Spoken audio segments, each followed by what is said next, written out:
আজকে রাতের মধ্যে গ্রেফতার করতে হবে। আসামিদের কোনোভাবে যাতে পালিয়ে যেতে না পারে, গ্রেফতার করে তাদের বিচার হলে আমরা তাও ধরবো যে কিছু পরিমাণ হইলেও এখানে এখনো ন্যায় বিচার আছে। কিন্তু আমরা বলেছি মামলা না নিয়ে আমরা মাঠ ছাড়বো না, আমরা হবিগঞ্জ ছাড়বো না। হবিগঞ্জের মাটিতে প্রয়োজন আমাদের লাশ পড়ে থাকবে। যখন বালুর ট্রাক দিয়ে বেগম খালেদা জিয়ার বাসা ভবন আটকে রাখা হয়েছিল, আজকে তারা সেই ট্রাক বসিয়েছে, তো তাদের হিম্মত হয়নি তখন সেই ট্রাক সরানোর। গত 16 বছর তাদের হিম্মত কতটুকু বাংলাদেশের জনগণ কিন্তু দেখেছে। আমাদেরকে বলতে হচ্ছে যে জুলাই গণ অভ্যুত্থানের 2 বছর দ্বিতীয় বার্ষিকী যখন আমরা উদযাপন করছি, স্মরণ করছি আমাদের শহীদদেরকে, এবং আমরা যে গণতান্ত্রিক বৈষম্যহীন বাংলাদেশের আকাঙ্ক্ষায় জুলাই গণ অভ্যুত্থানে আমরা অংশ নিয়েছিলাম, আত্মত্যাগ করেছিলাম, সেই বাংলাদেশের পক্ষে, সংস্কারের পক্ষে, বিচারের পক্ষে আমরা কথা বলে যাচ্ছি।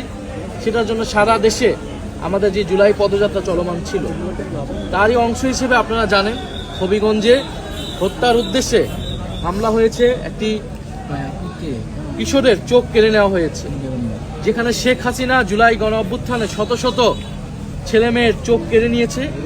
এই সরকার, তারেক রহমানের সরকার, এসে 5 মাসের মাথায় একজন কিশোরের চোখ কেড়ে নিলেন। আমরা বুঝতে পারছি এই সরকার পুরনো পথেই, স্বৈরাচারের পথেই হাঁটছে। অগণতান্ত্রিকভাবে তারা ক্ষমতায় থেকে দেশকে নৈরাজ্যের দিকে নিয়ে যাচ্ছে। তারা গণভোটের গণরায় মানে নাই, তারা স্বাধীন পুলিশ কমিশন করে নাই, অর্থাৎ তারা সন্ত্রাস নির্ভর তারা একই রাষ্ট্র তৈরি করতে চাচ্ছে। যেটা আগে ছিল সেটাকেই তারা অব্যাহত রাখছে। এবং যিনি স্থানীয় এমপি, যিনি একজন হুইপ, তিনি যেখানে দলকে নিয়ন্ত্রণ করার কথা, তিনি নিজেই সন্ত্রাসী পালছেন, এবং তার অনুসারীরা এখানে দিবালোকে এবং সন্ধ্যার সময় সকলের সামনে স্পষ্টভাবে হামলা করেছে। এখন হামলা হয়েছে, আমরা এখন পর্যন্ত গ্রেফতার দেখিনি, কারণ পুলিশ বলছে মামলা হয়নি। ফলে মামলা করার জন্য আমাদের বিক্ষোভ মিছিলকে কিন্তু আমরা স্থগিত করেছি, যেহেতু 144 ধারা এবং পুলিশ অনুরোধ করেছে আমাদের। আমরা মামলার জন্য আসতে দিয়েছি, তারা মামলার জন্য আমাদেরকে প্রথমে আসতে দেয়নি, বাধা দিয়েছে কয়েক দফায়। আমাদের মাহমুদা মিতু, ওনার গায়ে হাত তুলেছে পুলিশ, এবং কিন্তু আমরা বলেছি মামলা না নিয়ে আমরা মাঠ ছাড়বো না, আমরা হবিগঞ্জ ছাড়বো না। হবিগঞ্জের মাটিতে প্রয়োজন আমাদের লাশ পড়ে থাকবে, কিন্তু আমরা মামলা হওয়া পর্যন্ত অপেক্ষা করব।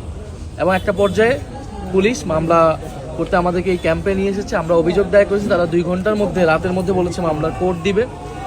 এবং আপনারা দেখতেছেন, আশেপাশে শুনতেছেন যে সন্ত্রাসী বাহিনী, যে স্থানীয় এমপি এবং বিএনপির সন্ত্রাসী বাহিনীরা তারা কিভাবে আতঙ্ক তৈরি করার চেষ্টা করছে। আপনি দেখেন গত 16 বছর তাদের এই উল্লঙ্ঘন কোথায় ছিল।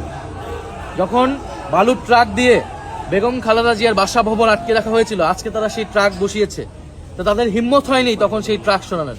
গত 16 বছর তাদের হিম্মত কতটুকু বাংলাদেশের জনগণ কিন্তু দেখেছে। সাধারণ মানুষ যদি গণ অভ্যুত্থানে নেমে না আসতো, ছাত্ররা নেমে না আসতো, এই গণ অভ্যুত্থান সফল হতো না।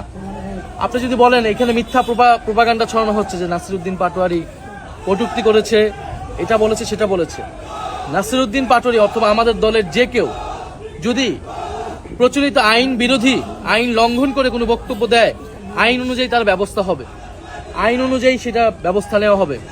তিনি যদি রাজনৈতিক মূল্যবোধ বিরোধী কোনো বক্তব্য দেন, সেটার বিচার জনগণ করবে, ভোটে জনগণ রায় দেবে, জনগণ সেটা বিচার করবে। কিন্তু ছাত্র দলের বা বিএনপির বা কোনো সন্ত্রাসী তো সেটা বিচার করার কোনো এখতিয়ার নাই, কিন্তু তারা সেটা করছে। আর যদি কটূক্তির কথা বলেন, যে এক্স প্রেসিডেন্ট, যে ফ্যাসিস্ট চুপ্পু, তিনি বর্তমান প্রধানমন্ত্রী তারেক রহমানকে নিয়ে কটূক্তি করেছেন, জিয়াউর রহমানকে নিয়ে কটূক্তি করেছেন, খালেদা জিয়াকে নিয়ে কটূক্তি করেছেন।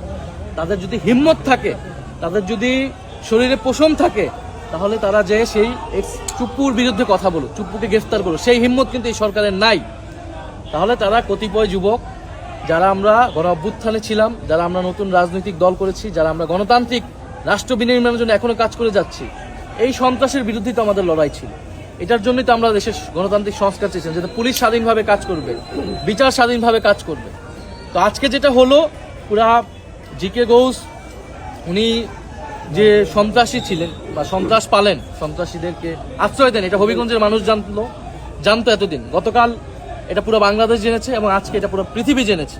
ফলে এই সরকার কিভাবে বিরোধী দলের সাথে ট্রিটমেন্ট করে, অপোজিশনকে মত প্রকাশের অধিকার যেখানে সংকুচিত হয়ে যাচ্ছে, এটা আজকে প্রতীয়মান হচ্ছে।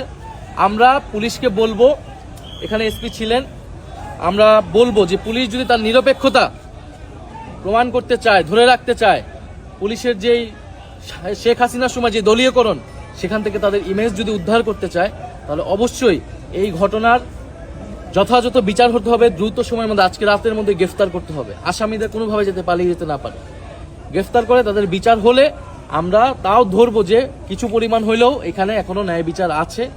আর না হলে আমরা ধরে নিব যে এটা আবারও একটা মাফিয়া, একটা স্বৈরতান্ত্রিক রাষ্ট্রে পরিণত হয়েছে।